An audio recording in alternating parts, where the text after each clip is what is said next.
Have you ever wondered what it would feel like to wake up one morning, reach for the person sleeping beside you, and find nothing but a warm impression in the sheets? No note, no sound, no goodbye. Just gone. Most of us have lost someone. And most of us know the particular cruelty of that kind of loss. Not death, which at least gives you a body to bury, a grave to visit, a date to remember. But disappearance. Disappearance gives you nothing except a question that never stops asking itself. Tonight I want to tell you about a village, deep in the heart of West Africa, where this happened. Not once, not twice, but for 300 years. A village where no one was ever found dead. They just disappeared. And the elders called it a blessing. Stay with me, because by the end of this story, you will understand why some blessings are the most dangerous things in the world. The village was called a Jawan. It sat at the edge of a forest so old that the trees had names, not names given by people, but names the trees had given themselves over centuries of standing still and watching everything. A Jawan was not large. Perhaps 200 souls lived there at any one time.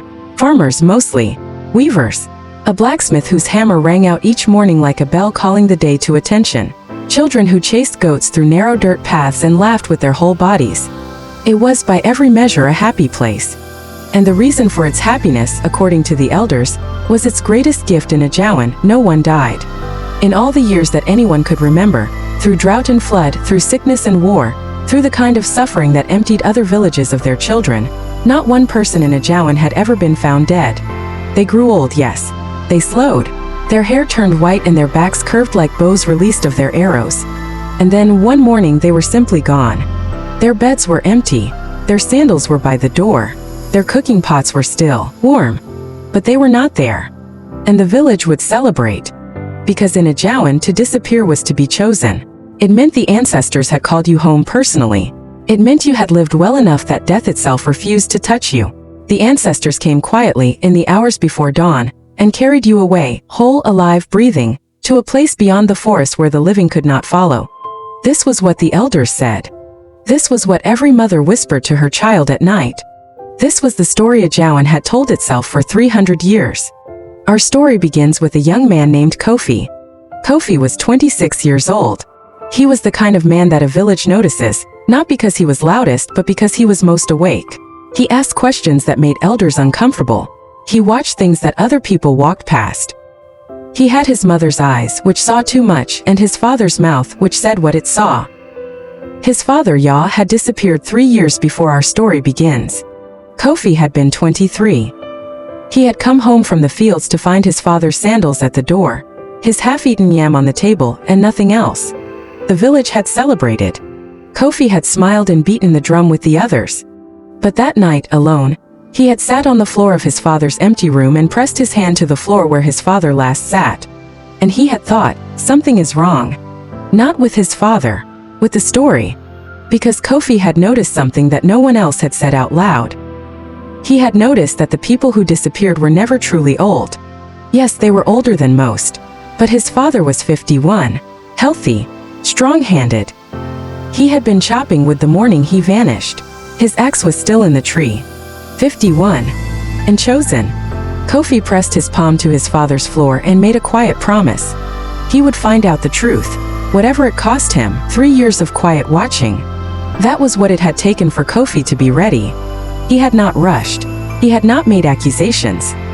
He had simply watched, the way his mother had taught him to watch a fire, not at the flame, but at what the flame revealed in the faces around it. And here is what he had seen. First, the disappearances always happened between the new moon and the third day after. Never under a full moon. Never in the rainy season. Always in the dry months, when the sky was clear and the forest was loudest. Second, the people who disappeared were always people of value. Not burden. Not the sick or the broken or the hopeless. The blacksmith. The best farmer. The woman whose weaving sold for the highest price at market. The elder whose memory held the village's history. Third, and this was the one that turned Kofi's blood cold when he finally admitted it to himself, the chief of a Jawan had not lost a single family member in 30 years. Not one. While every other family in a Jawan had given someone to the ancestors, the chief's household stood untouched. Blessed, the village said. Lucky, they smiled. Kofi said nothing, but he watched. *****. The person Kofi trusted most in the world was a woman named Abina. Abina was 34 years older than Kofi, and she was the village herbalist, the one people came to when the sickness would not leave and the body would not cooperate. She knew plants the way other people knew their own children, by name, by temperament, by what they needed to thrive. She also knew how to keep a secret. She had grown up in a family that understood silence as a form of survival. It was Abina that Kofi went to, on a night when the moon was nothing but a thin white scratch on the sky. He told her everything he had noticed. She listened without interrupting, which is the highest form of respect an intelligent person can show. When he finished, she was quiet for a long time. "You are not the first person to notice," she said finally. Kofi's hands went still. "My mother noticed," Abina continued, "before she disappeared. When I was 12, she had started asking the same questions you are asking. She told me, quietly in the kitchen while she thought my father was sleeping, that something moved through the village before each disappearance. Not a person, not an animal. What then?" Abina looked at her hands. "A smell," she said, "like river water, but also like something old, like a room that has been sealed for a very long time and opened only in the night. And then, 3 days later, my mother was gone." Kofi felt something move through him. Not fear exactly, but the particular cold that comes when a thing you have suspected for years is confirmed by someone else's eyes. "There is something else," Abina said. She reached under the mat on her floor and pulled out a small clay pot, sealed with beeswax. It was old. The clay was the color of deep earth after rain. "My mother left this for me. She told me not to open it until someone else came asking the same questions she had asked." She broke the wax seal with her thumbnail. Inside was a folded piece of bark cloth, covered in tiny careful writing. The ink was dark, too dark for charcoal. Kofi did not ask what the ink was made from. He was not sure he wanted to know. Abina read it by the light of the oil lamp, her lips moving slightly. Then she placed the bark cloth flat on the floor between them, and she said the words that broke the story Ajawan had told itself for 300 years. "Read the next paragraph slowly. Each sentence is a blow. They do not disappear," Abina's mother had written. "They are taken. There is a place 2 hours into the forest, past the twin baobab trees, where the ground slopes down into darkness. I found it by following the smell. There is a compound there, built from old stone, older than this village, older than the name of this land. And inside the compound, they are alive. I saw them through the gap in the wall, sitting, silent, their eyes open but empty, like lamps without fire. Our people, taken in their prime, kept like..." The writing stopped mid-sentence. "Like what?" Kofi whispered. "She didn't finish," Abina said quietly. "She was found at the edge of the forest the next morning by my father. She said she had been sleepwalking. She never spoke of it again. And 3 days later she was gone." Asterisk, asterisk, asterisk. They sat with that knowledge for a long time. Outside, Ajawan slept. The goats shifted in their pen. An owl asked its one question of the darkness. Finally Kofi said, "I am going into the forest." Abina said, "I know. I am coming with you." "It could be. I know what it could be," she said. "She was my mother." Asterisk, asterisk, asterisk. They went on the night of the new moon. The forest at night is a different country from the forest in daylight. In the day it is beautiful, layered with green and gold, full of birds advertising themselves, paths visible and walkable. At night it seals itself. The trees close their canopy and the darkness underneath becomes total. The kind of darkness that has weight, that presses against your skin. Kofi carried a small covered lamp. The flame turned so low it was barely a suggestion of light, just enough to see the ground 3 feet ahead. Abina walked just behind him, her hand on his shoulder. She was counting steps. She had a system, left foot counted, right foot didn't, so that she would know exactly how far they had walked. Her mother's note had said 2 hours. Abina had calculated this as roughly 6,000 steps at walking pace. They did not speak. The forest had a listening quality at night, the way a room changes when someone invisible enters it. 3,000 steps. Kofi stopped. "Do you smell that?" Abina stopped. She breathed in through her nose carefully. "River water. Old rooms." "Yes." She gripped his shoulder tighter and they walked on. The twin baobab trees appeared at step 4,800. Kofi had not known they existed. He had never come this deep into the forest. But he understood immediately why Abina's mother had used them as a landmark. They were unmistakable.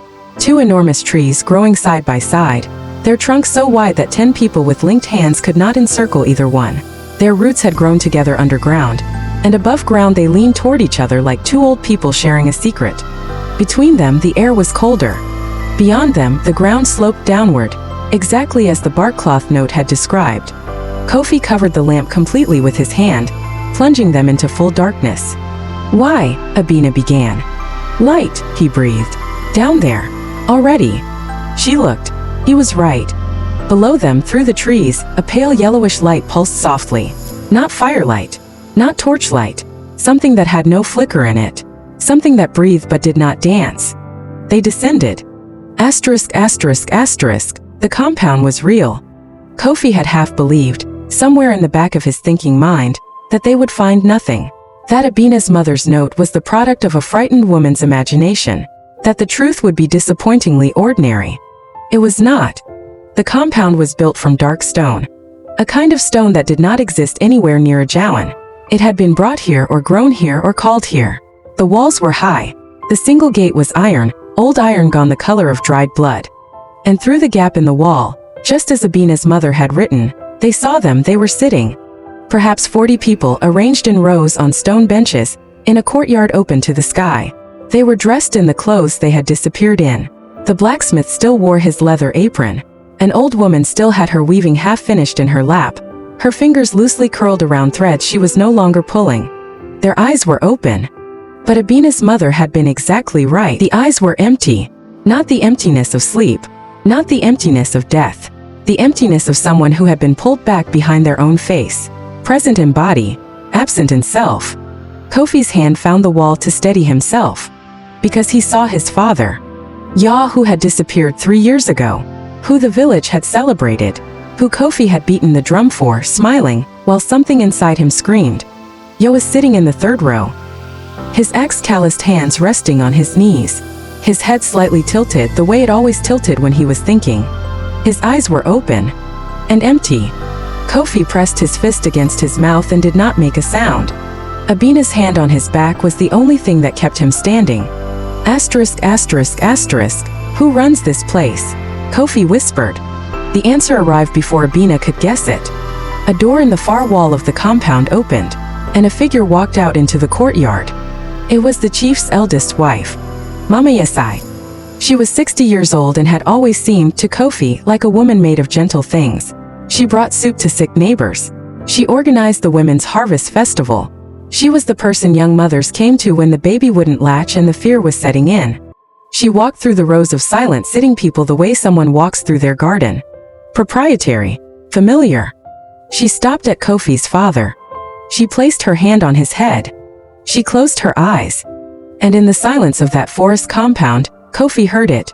A sound like the wind moving through very old strings. A vibration more felt than heard. Something being drawn out of his father like thread from a spool. Something invisible being consumed. Abina's grip on his arm was iron. She is feeding, Abina breathed so quietly it was barely breath at all. She has been feeding for years. Off all of them. This is why the chief's family never disappears. Because the chief knows, because he provides. Kofi did not make a plan. Plans require time, and time requires distance, and distance requires the ability to walk away. He could not walk away from his father's empty eyes. He stepped through the gap in the wall. Abina said his name once sharply, the way you say the name of someone stepping toward a fire. He didn't stop. He walked into the compound. Mama Esai felt him before she saw him. Her hand lifted from Ya's head and she turned. And what Kofi saw in her face in that moment was not guilt. It was not surprise. It was something older and colder than either of those things. It was annoyance. The way a person looks when something small has interrupted something important. You have your father's eyes, she said.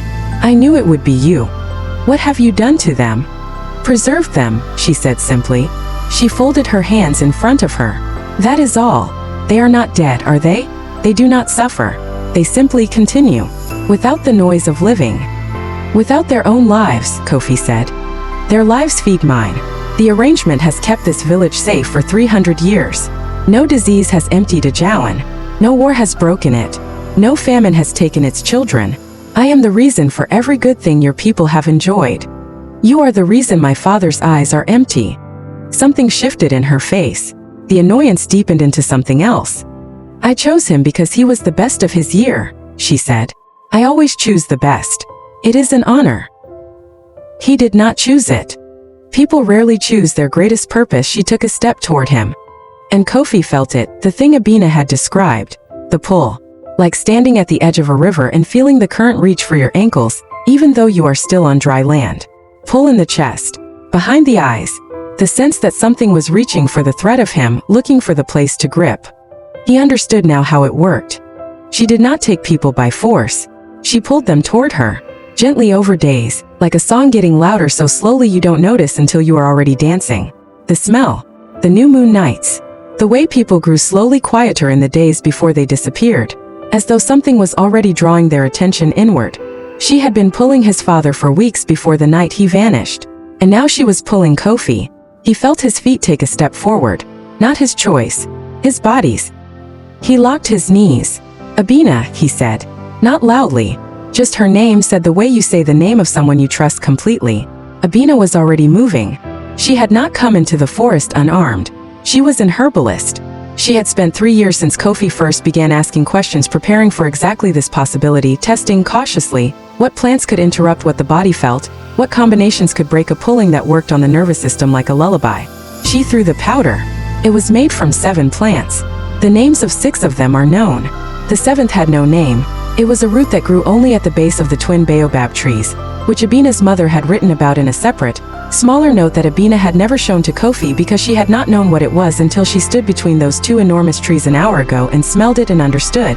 The powder caught the air between Kofi and Mama Esi. And Mama Esi stopped. Not dramatically. Not with screaming or flame or the visible collapse of something supernatural. She simply stopped. Her hands fell to her sides. Her eyes, which had been fixed on Kofi with that ancient, proprietary intensity, became uncertain for the first time. And in the rows around them, something began to happen to the sitting people. It started with the blacksmith. His fingers twitched. Just his fingers against the stone bench. A small movement like a man dreaming about work. Then the old woman's hands began to move. Not weaving, just opening, the fingers spreading wide, as though releasing something they had been gripping for a long time. 1 by 1. 2 by 2. The sitting people of Ajawan began to return to themselves. Blinking. Confused. Looking at their hands, at the sky, at each other, with the expression of people who have just woken from a very long dream and are not yet sure which world is real. Kofi was not watching any of them. He was watching his father. Yo blinked once. Twice. His head tilted, that familiar tilt, and his eyes moved slowly around the courtyard, taking inventory of a world he had been absent from for 3 years. Then they found his son. Kofi, his father said. His voice was rough from 3 years of silence, like a door opened for the first time in a long season. You came. I came, Kofi said. He crossed the courtyard in 6 steps. And held his father. And did not let go for a long time. Asterisk, asterisk, asterisk. Mama Yesai did not run. She stood where the powder had stopped her, and as the people around her woke and the compound filled with the noise of the returned, weeping and calling names and the specific sound of people who have lost time and found each other, she became smaller. Not physically, but in the way that things become smaller when the power that sustained them is interrupted. When Kofi finally looked at her, she was sitting on the ground, her back against the stone wall. She looked old. Truly old for the first time. Not the preserved, energized age she had carried for as long as anyone in Ajawan could remember, but the real age, the accumulated weight of 3 centuries of taking what was not given. What happens now? She asked. It was not a challenge. It was a genuine question, from someone who had not considered this moment because they had never believed it would come. The village decides, Kofi said. The village does not know what I know. What I have kept from them. The sicknesses I turned away. The wars I redirected. Every good year was paid for by someone who didn't agree to pay, Abina said from behind Kofi.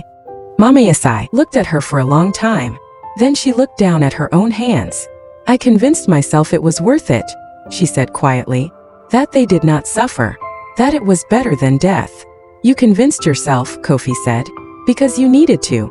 Asterisk, asterisk, asterisk. They brought everyone home before dawn. 41 people, walking out of the forest in the thin gray light that comes before sunrise, in the clothes they had disappeared in, blinking at a sky that had moved on without them. The village of Ajawan woke to the sound of names being called. First one voice, then 10, then everyone, pouring out of their homes into the compound, into the paths, stopping in front of faces they had last seen years ago and pressing their hands to those faces to verify that they were real. There are no words adequate for that mourning. Some kinds of reunion live outside of language.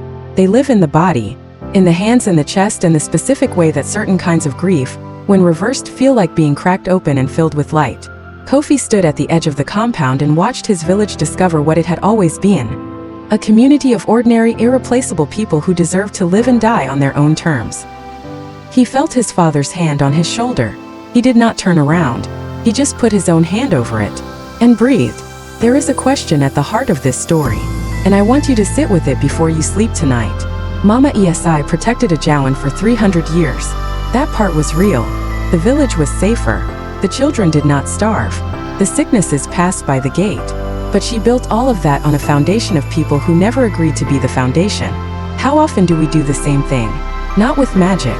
Not with stone compounds and forests. But in small ways, the ways we take from people who love us without asking. The ways we consume someone's energy, someone's time, someone's best years, telling ourselves that we need it more than they do, that the arrangement benefits everyone, that they don't really mind. Telling ourselves a story that makes us the hero of someone else's disappearance. And there is another question, the one Kofi had to answer.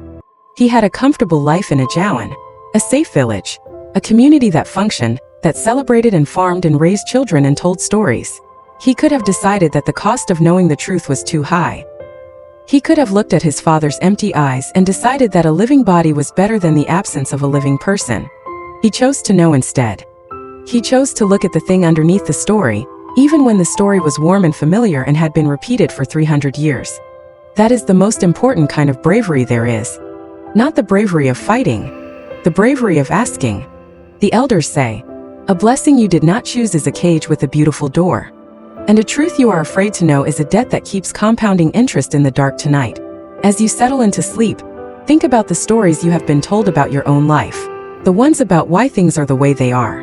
The ones that explain away the things that feel wrong. Some of those stories are true. Some of them are Ajawan. The difference between the two is always found by someone who was brave enough to walk into the forest. Sleep well. Thank you for watching. Please share them video need then your friends. Love you all.